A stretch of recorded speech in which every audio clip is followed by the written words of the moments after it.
Pessoal, tudo bem aí? Tranquilo com vocês? Tudo tranquilo, né? Só hoje eu vim até aqui para dizer para vocês que eu estou enviando hoje as nossas ACCs de filosofia, ou seja, atividades curriculares complementares.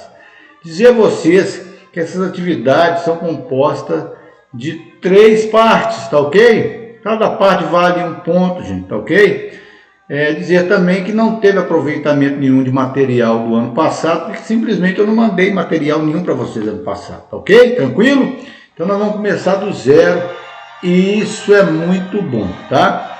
Gente, a coisa vai ser segura, tranquila, rápida, não precisa pressa nem correria. Eu só espero que vocês tenham um bom desempenho aí, tá? Respondendo bem, respondendo certo, tá?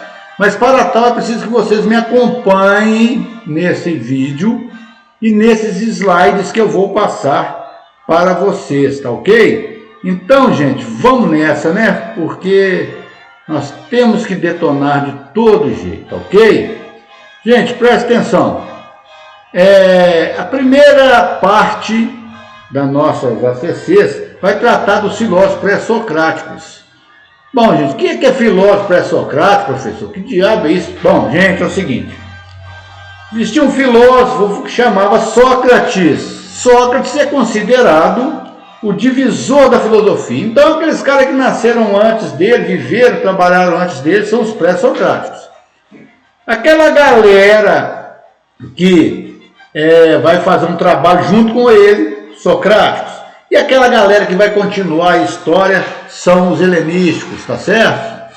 Então, o que vai acontecer? Nós temos aí a classificação dentro dessa situação dos filósofos, tá certo? Bom, e os pré-socráticos? Pré-socráticos, aqueles caras que começaram tudo, tá certo? Os caras que iniciaram esse processo de filosofia, dessa loucura aí, dessa coisa, né? Chamada filosofia.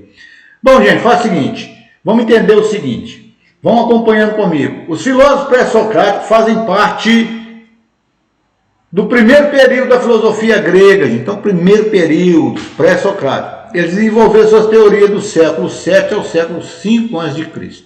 Ah, professor, esse número está errado. Não é do 5 ao 7, não, gente. Por quê? A contagem, tá? Ela é realizada de trás para frente até atingir Jesus Cristo. Quando você atinge, zera tudo e começa a se contar crescentemente, tá? Então não tem nada errado aí não, é isso mesmo, do 7 ao século V. E eles vão receber esse nome dos pré-socráticos, porque são os caras que antecederam Sócrates lá, né? Tá certo? O nosso amigo. Os pensadores buscavam nos elementos da natureza, gente, as respostas sobre a origem do ser e do mundo, focando principalmente nos aspectos da natureza. Eles eram chamados de filósofos da physis, ou filósofos da natureza, tá certo, gente? O que eles vão fazer, gente? Eles vão fazer uma transição da consciência mítica para a consciência filosófica. Mas, professor, que diabo é isso de mítica? Gente, mítica está ligada à mitologia.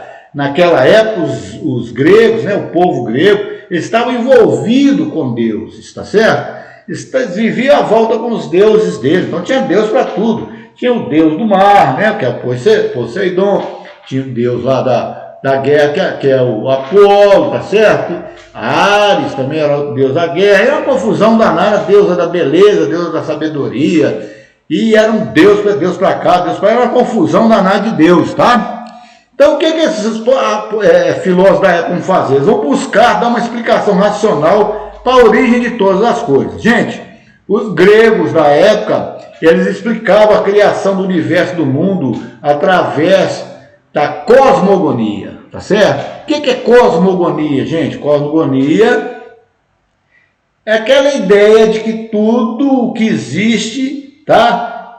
Vem através do nascimento, a partir de uma relação entre Deus, muitas vezes até sexual, tá, gente? Quantas vezes já vi filme que Zeus seduziu, não sei o quê, tá?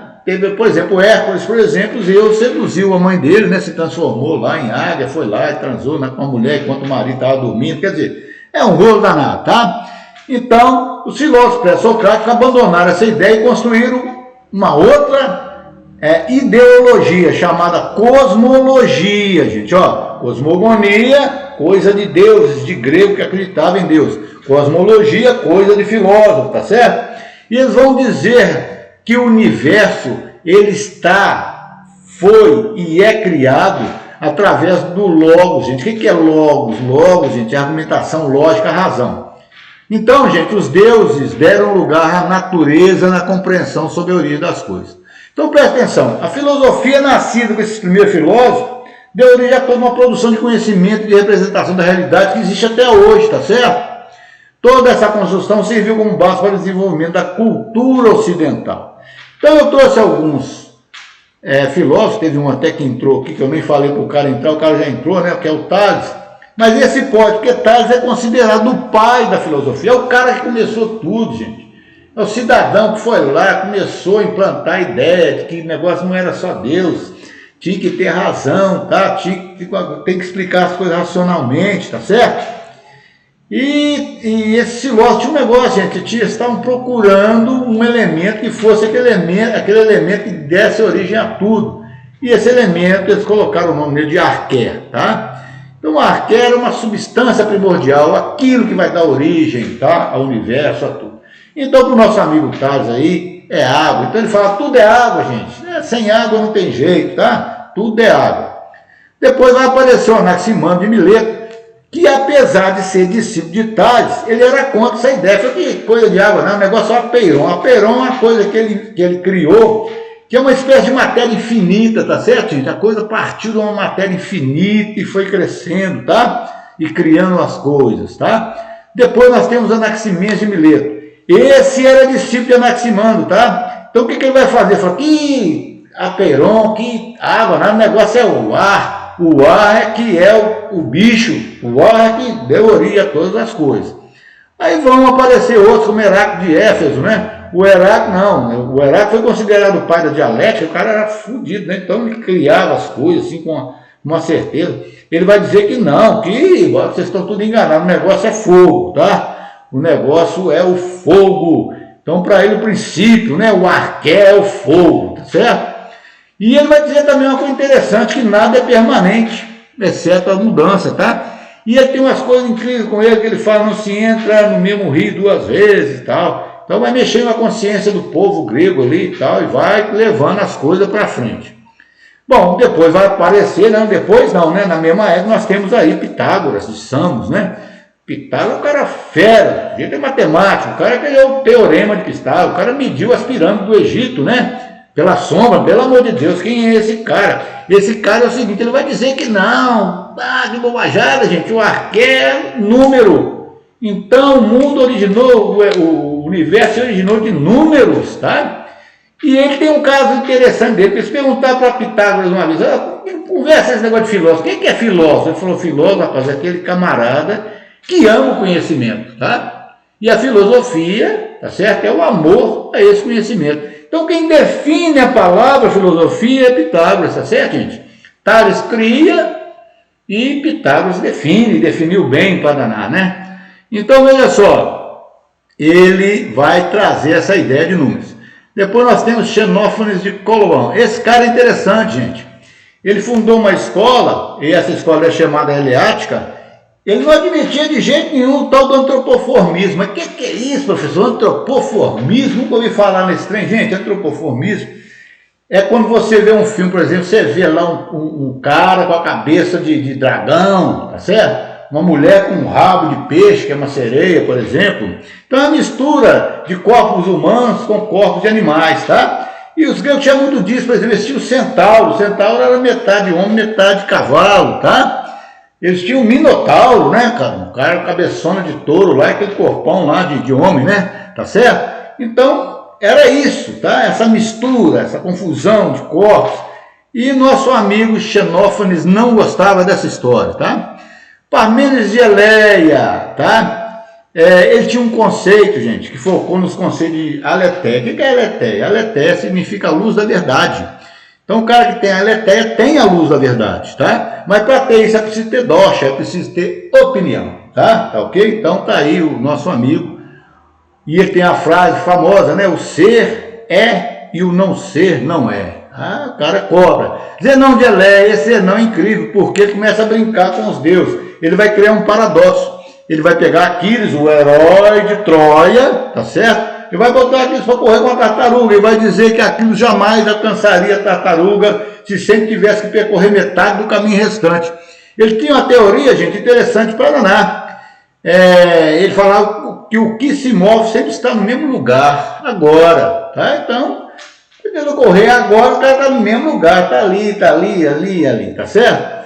Bom, depois, gente, nós temos Demócrito. Demócrito é interessante, ele vai criar, ele vai pegar o arqué dele, é o átomo, tá certo? E esse átomo está aí até hoje, a turma da química aí pode dizer para vocês, os professores de química aí, o átomo é aquela coisa indivisível, e isso aí que foi criado, gente, na época dos filósofos pré-socráticos, tá certo? Então ele vai criar a teoria atômica, então Demócrito é o cara que vai colocar o átomo, tá, como a base de todas as coisas. Então veja só, gente, o átomo durante séculos foi uma abstração da filosofia, ou seja, aquilo que cucava os caras. Em 1661, o cientista Robert Boyle desenvolveu a teoria de que a matéria fosse composta de átomos.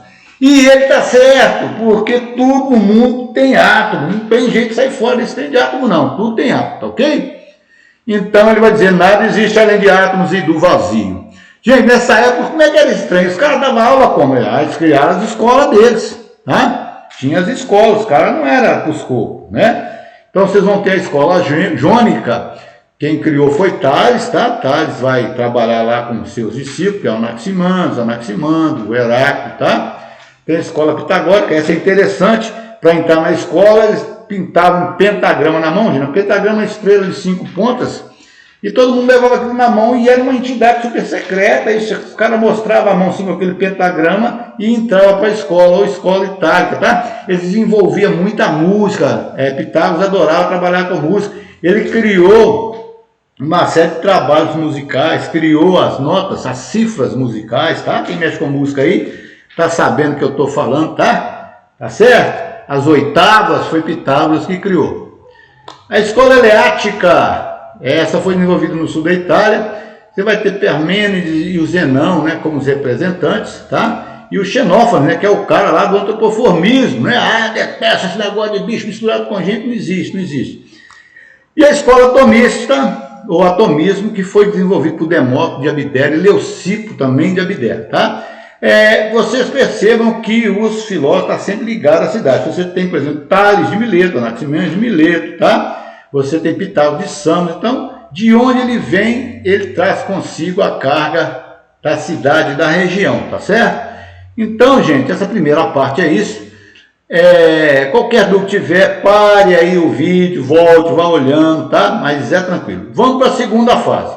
Essa segunda fase aqui, gente, é um negócio mais meio danadinho. Por quê? Observe o seguinte. Nós vamos ter aí agora uma briga legal. A coisa mística e a razão. O Deus contra a lógica, tá certo? Então, essa parte da filosofia é interessante, porque é claro que aqui eu fiz só um resumo, mas você vai ver os questionamentos que eram feitos naquela época, tá certo? Então, vamos ver como é que isso é feito. Esse é o segundo vídeo, pertence à segunda tarefa nossa, tá? Mitos e logos, tá certo? É uma briga aí legal para Paraná. Vamos ver como é que essa coisa funcionou. Gente, presta atenção. Vocês estão vendo aí essa figura aí, Deus, né? Tem Zeus, quem está sentado ali é Zeus, tem Apolo abaixo, olha Netuno aí, Netuno, né? O Poseidon segurando aí o seu tridente, tá certo? Ao lado de Zeus tem Hera, né? Tá certo? E mais abaixo nós temos Hermes, tá? Nós temos também aqui Minerva e outras deuses, e aí vai, tá? Então, isso é uma figura que representa os mitos, tá? Então veja só, a primeira coisa que nós vemos no caderno de história, livro é isso, tá? É o mito, do mito ao logos, a mitologia contra a lógica. Gente, basicamente o que essa passagem representa é o nascimento da tradição filosófica ocidental. Então veja só, como nós dissemos anteriormente, né, no vídeo anterior, quem vai começar com essa história toda a rejeitar esses mitos religiosos são os pré-socráticos, tá? Eles vão começar a rejeitar essa religião no todo. Vão trocar pelas coisas lógicas, pelas coisas da natureza. Então vejam só, gente, Os mitos deixaram de ser respostas plausíveis, dando lugar ao logos, ou seja, a razão. Mas o que quer dizer isso, professor? Ah, tá, vamos ver, vamos com calma então. Então veja só, gente, os primeiros filósofos pré-socráticos começaram a oferecer respostas que visavam ordenar o universo através de princípios básicos, tá? Então o cara fazia uma pergunta básica para o filósofo, ele respondia na boa, tá? Deu para entender? Então tais princípios não recorriam a mitos. Então ele respondia, mas não botava Deus no meio não, tá certo? Ah, por que desmoronou lá uma parte do templo lá de Apolo? Caiu um raio lá, Zeus ficou com raiva, nada disso. Desmoronou porque teve um abalo sísmico, né? A terra tremeu, o troço caiu. Tá certo? Então eles vão começar a fazer as explicações dentro de uma razão. Tá ok? Então veja assim todo o universo todo, tá? Ele vai adquirir uma ordem, vai se tornar um cosmos. O que é cosmos, gente? Cosmos é um local organizado por princípios reguladores e, além disso, previsível. Então, veja só, então eu tenho cosmos, que é o local, e tem logos. Logos. No início, gente, essa palavra significava escrita, tá?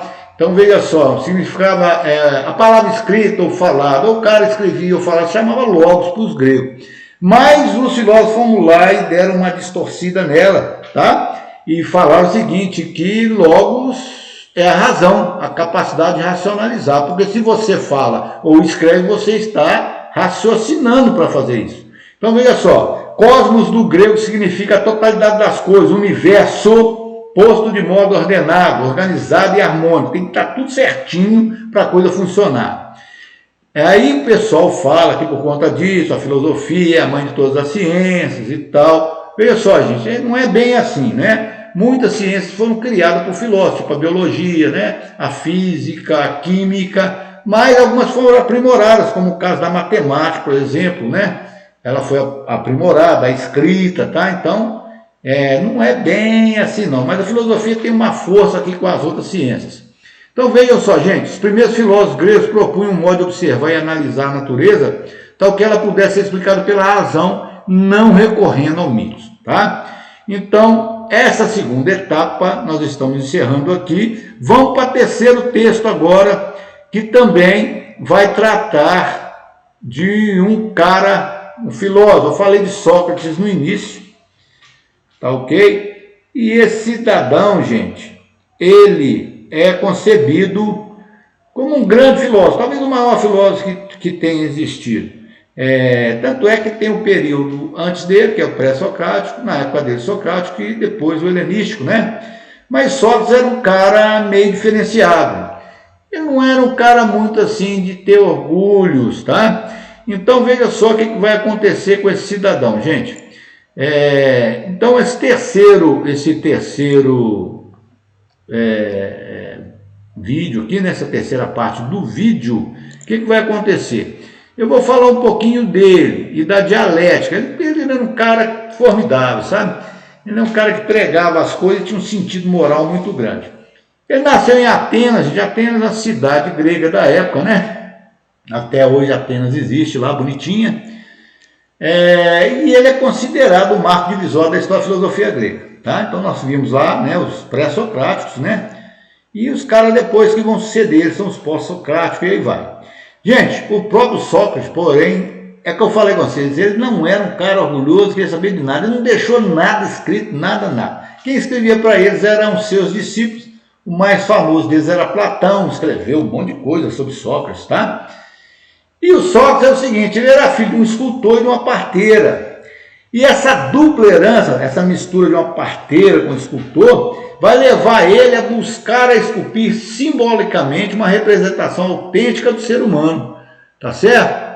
E ajudar seus discípulos a dar à luz às suas próprias ideias. Então, ele se considerava um parteiro de almas, tá? Então ele praticava maiêutica, gente, maiêutica em grego lá, ó, é aquela pessoa que dá à luz, né? A pessoa, a parteira, é o que vai lá, né, fazer a criança nascer. E Sócrates se julgava, né? Ele mesmo falava que ele era um parteiro de almas, tá? Então, esse processo da vida chama maiêutica, tá? Que nós vamos estudar depois. Então, veja só, gente, o estilo de vida de Sócrates assemelhava-se exteriormente ao dos sofistas. embora eu não vendesse o ensinamento. Mas o que é sofista, professor? Sofista eram os filósofos na época, gente, que eles vendiam conhecimento, tá certo? Ele ia te explicar alguma coisa, mas ele cobrava. Mas esses filósofos, igual o Sócrates, não gostava disso, eles não cobravam nada, tá? E Sócrates ia para a praça pública lá, falava com os jovens, tá?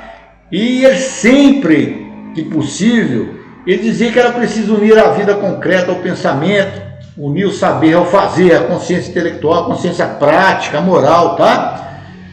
Então, gente, os sofistas também fizeram o seguinte, eles abandonaram a preocupação dos filósofos pré-socráticos. E o Sócrates também não foi diferente, não. Eles não têm mais, Sócrates não tem mais essa preocupação em explicar a natureza. Eles vão começar a se concentrar, principalmente Sócrates, na problemática do ser humano. Então, gente, rapidinho, coisa rápida, tranquila. Então, veja só, gente, imortalizado nos diálogos de Platão, que eu falei com vocês, Platão, o cara que escreveu aí as histórias de Sócrates. Sócrates tornou-se um mestre e um exemplo da conduta ética até nossos dias. Suas lições expressam-se em frases como: penso que não ter necessidade é coisa divina, e ter as menores necessidades possíveis é o que mais nos aproxima dos divinos. Então, gente, quando a gente tem uma necessidade muito pequena, sabe, a gente se aproxima àquelas pessoas que são soberbas absolutas, que não têm muitas necessidades.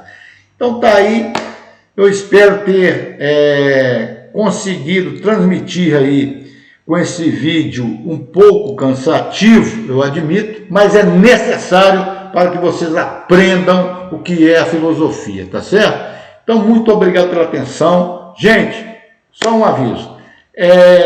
Nas atividades anteriores que eu passei, tá? Que foram aquelas atividades lá de avaliação diagnóstica, muita gente me respondeu, maravilha, mas tem muito nego aí que está deixando o barco passar. Então, fiquem espertos, gente, isso é aula, é uma aula, só tendo aula, tá? Mesmo na situação aí remota, eu aqui, vocês aí, não interessa. Procurem fazer, estou com dificuldade na internet, liga pra gente, vamos ver o que a gente pode fazer. Eu não sei o que caiu, vamos ver o que pode fazer. Mas não deixe esse barco passar, porque se esse barco passar e vocês perderem a carona, vocês vão morrer afogados, filho. Aí depois vai ser aquele chororô mais no final do ano. Então é isso aí, muito obrigado a todos, fiquem com Deus e até a próxima!